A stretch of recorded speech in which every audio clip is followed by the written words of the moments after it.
அரசிக்கு பின்னாடி இருக்கிற பல மர்மங்கள் இந்த வீடியோவில் வந்து பார்க்கலாம். மிஸ் பண்ணாமல் ஃபுல்லோடையும் கேளுங்க. இந்த வீடியோ பிடிச்சிருந்துச்சுன்னா லைக் பண்ணி நம்ம சேனலுக்கு நினைவு ஆதரவு வந்துட்டாங்க. ஏங்க நம்ம பொண்ணுக்கும் வயசாகிட்டே போகுது.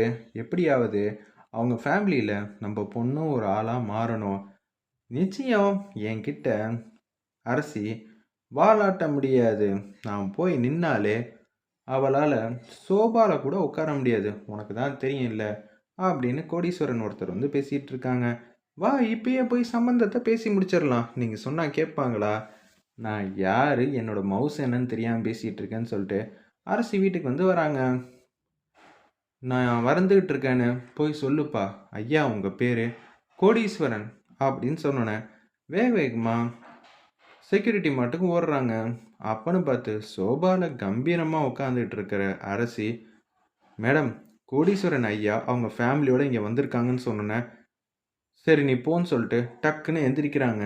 அந்த இடத்துல என்ன அரசி எப்படி இருக்கீங்க, நல்லா இருக்கீங்களா, உன்னோட 30வது ஆண்டு கல்யாண நாள் அதுவுமா, நான் எதுவும் சர்ப்ரைஸான கிஃப்ட்டு கொடுக்கலன்னா எப்படிம்மா அப்படின்னு சொல்லிட்டு ஃபோட்டோ வந்து நீட்டுறாங்க.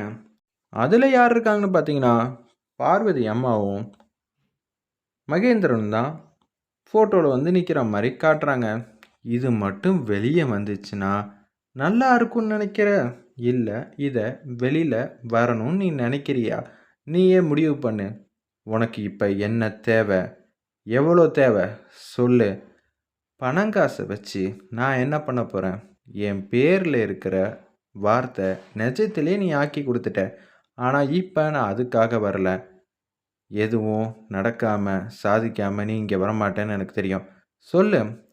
சூப்பர், இந்த விழா நடக்க போகுதில்ல, அதில் என்ன பண்ணணும்? என் பொண்ணு ஸ்ரீஜாவை உன் வீட்டு மருமகளாக ஆக்கணும். நீ சொல்கிற, இல்லைன்னு வச்சுக்கிங்க இந்த தகவலானது காற்றுல பரவுற மாதிரி அப்படியே எல்லாருக்கும் தெரிய தெரிய உன் வீட்லேயே உனக்கு மரியாதை இருக்காது. புரிஞ்சுக்கிட்டேன்னா உனக்கு வசதி. அம்மாடி ஸ்ரீஜா, இது நம்ம வீடுமா, நீ வாழ வேண்டிய வீடு, இங்கே உனக்கு தான் எல்லா உரிமையும் அப்படின்னு சொல்லிட்டு கோடீஸ்வரன் அவர் மாட்டுக்கு உட்காந்துட்ருக்காங்க அவங்க ஃபேமிலியோட. நம்ம பொண்ணும் நீயும் இந்த வீடை வந்து சுற்றி பார்க்கணும்னு நினச்சிங்களே? ஆமாம், என்னப்பா அது இவ்வளோ பெருசாக இருக்கே, சுற்றி பாருங்கம்மா, நம்ம வீடு தான், எங்கே வேணாலும் போங்க, யாரும் உங்களை கேள்வி கேட்க மாட்டாங்கன்னு சொன்னோன்னே விழா நடக்கிறதுக்காக ஏகப்பட்ட ஏற்பாடெலாம் பண்ணிகிட்டு இருக்காங்க. ஆல்ரெடி வீட்டுக்குள்ளே ஃபுல்லாக பண்ணியாச்சு. தோட்டத்தில் எல்லா டெக்கரேஷனான வேலையும் பண்ணி முடிச்சுட்டு பூ அலங்காரம் மஞ்சள்லேருந்து எல்லாமே வந்து ரெடி பண்ணி வச்சுருக்காங்க. இனிமேட்டு நீ தாண்டி இந்த வீட்டை ஆள போகிற. அம்மா என்னம்மா, திட்டத்திட்ட 20 பேர்கிட்ட வந்து வேலை பார்க்குறாங்க. இது வீடா இல்லை நிர்வாகம் பண்ணுற இடமா? எல்லாத்துக்கும் வேலைக்கு ஆட்கள் இருக்காங்க. அப்படியெல்லாம் இருந்தால் தான் வீடு எப்போதும் பளிச்சுன்னு இருக்கும். இல்லைன்னு வச்சுக்கிங்க அப்படியெல்லாம் இருக்காதுன்னு சொல்லிகிட்டு இருக்காங்க. அப்படியாம்மா அப்படின்னு சொல்லும்போது வீடு பிடிச்சிருக்கா அப்படின்னு சொல்லி அவங்க அப்பா வந்து கேட்குறாங்க. ரொம்ப பிடிச்சிருக்குப்பா, ஆனால் சுற்றி பார்க்குறதுக்கு ஏகப்பட்ட இடம்லாம் இருக்குது. நான் கேட்ட கேள்விக்கு நீ பதிலே சொல்லலையே அப்படின்னு சொல்லும்போது எனக்கு யோசிக்கிறதுக்கு நேரம் வேணும். சரியா, எவ்வளோ நேரம் வேணான்னு எடுத்துக்க, ஆனால் முடிவு நான் சொன்னதாக இருக்கட்டும்.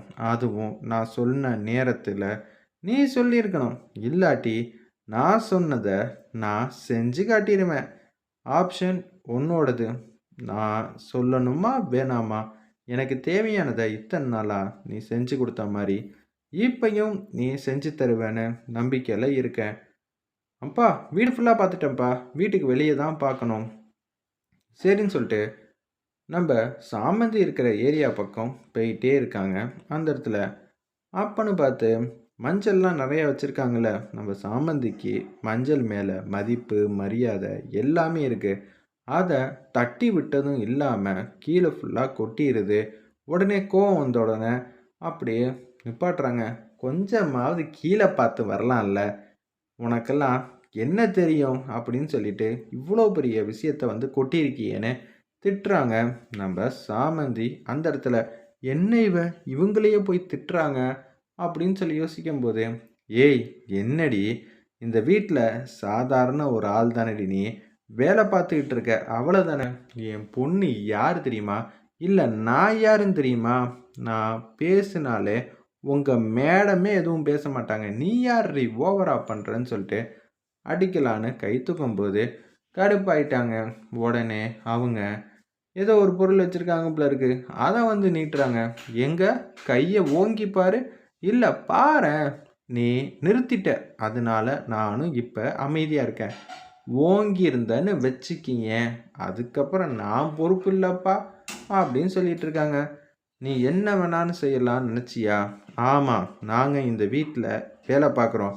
அந்த அம்மாவுக்கு மட்டும் கட்டுப்படுறோன்னா தப்பு செஞ்சால் மட்டும்தான் அவங்க கண்டிப்பாங்க. இது மாதிரி அநியாயம் பண்ணுறதுக்கெல்லாம் அந்த அம்மா உண்டுலன்னு ஆக்கிடுவாங்க. என்னது அரசியா? ஏன் முன்னாடியா? ஐயோ ஐயோ, காமெடி பண்ணாதம்மா. அரசி உங்களுக்கு வேணா பெரிய ஆளாக இருக்கலாம், ஆனால் எனக்கு சாதாரண ஒரு ஆள், சரியா அப்படின்னு சொன்னோன்னே,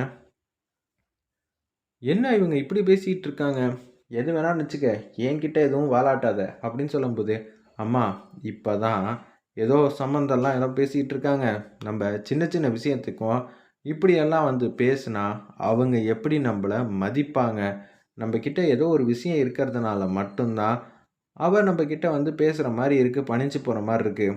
நம்ம சின்ன சின்ன விஷயத்த கூட ஹேண்டில் பண்ண தெரிலன்னா அரசு யோசிக்க ஆரம்பிச்சிருவா. அவள் புத்திசாலித்தனமாக யோசிக்க ஆரம்பிச்சிட்டா அதுக்கப்புறம் நம்மளால் எதுவுமே பண்ண முடியாது. சரிங்க, புரிஞ்சிக்க முடியுது. ஆனால் இந்த பொண்ணு ஓவராக வந்து பண்ணிட்டா. அரசியே நம்ம ஆண்டுட்டோம், நம்ம சொன்னது தான் அவங்களும் கேட்பாங்க. அப்படி இருக்கிற சூழ்நிலையில் இவெல்லாம் ஏமாத்துறோம், நிச்சயம் நம்ம பேச்சை கேட்பா, அதுக்கு அமைதியாக இருக்கணும் சரியா அப்படின்னு சொல்லிட்டு அப்படியே கூட்டிகிட்டு போகிறாங்க. அரசு எதுவும் சொல்ல முடியாமல் ரூமில் போய் உட்காந்துட்டு கதவை சாத்திடுறாங்க. அந்த இடத்துல யாரை பார்க்கக்கூடாதுன்னு நினச்சனோ அவனை பார்க்குற மாதிரி ஆயிடுச்சு. அவன் இத்தனை நாளாக இந்த வீட்டுக்கு வெளியே இருக்கும்போதே எனக்கு கவலையாக இருக்கும். இப்போ அவன் பொண்ணு இங்கே இருந்தால் நம்மளால் நிம்மதியாக இருக்க முடியும்? சத்தியமாக இருக்கவே முடியாது. ஏங்க இப்போ அரசு என்ன யோசிப்பாங்க? என்னடா இத்தனை நாளாக வெளியில இருந்து குடைச்சல் கொடுத்துக்கிட்டு இருந்தான், எப்பயாவது தான் வருவான், நம்ம நல்லபடியாக பார்த்துக்கிட்டோம், இப்போ என்ன நம்ம கூடயே வந்து தங்கணுங்கிற மாதிரி சொல்கிறான்னு எதிர்பார்க்குறாங்களே, என்ன பண்ண போகிறோம், நம்ம நிம்மதியாக போயிடுமே அப்படின்னு தான் யோசிப்பாங்க. இன்னொன்று, நம்ம பொண்ணை எப்படி இருந்தாலும் ஏற்றுக்கிறத விட்டால் அரசிக்கு வேறு ஆப்ஷனும் இல்லை, வேறு வழியும் இல்லை அப்படின்னு சொல்லிட்டு இருக்காங்க.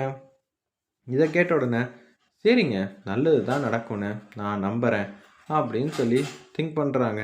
அந்த இடத்துல சே, நான் நினச்சது ஒன்று நடக்கிறது ஒன்று, எப்படி இதுக்கு என்னால் வேண்டான்னு சொல்ல முடியும்?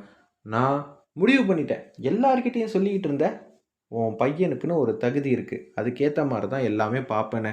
இப்போ தகுதியே இல்லாத ஆள் சாதாரண ஒரு புகைப்படத்தை வச்சுக்கிட்டு நம்ம முன்னாடி கம்பீரமாக நின்று பேசுகிறான். இன்னமும் எத்தனை நாளைக்கு தான் இப்படி அமைதியாகிக்கிட்டே போவ? இல்லை, இது எவ்வளோ பெரிய விஷயம் தெரியுமா? அதுக்கப்புறம் பார்வதியை நம்ம அமைதியாக்கி வச்சுருக்கோம். ஆனால் இது மட்டும் தெரிஞ்சிச்சுன்னா அப்புறம் கட்டி வச்ச எல்லா விஷயமும் காற்றுல பறந்து போயிடுமே. அதுக்காக தான் அமைதியாக போகிறேன், மற்றபடி வேறு எதுக்காகவும் இல்லைன்னு யோசிக்கிறாங்க.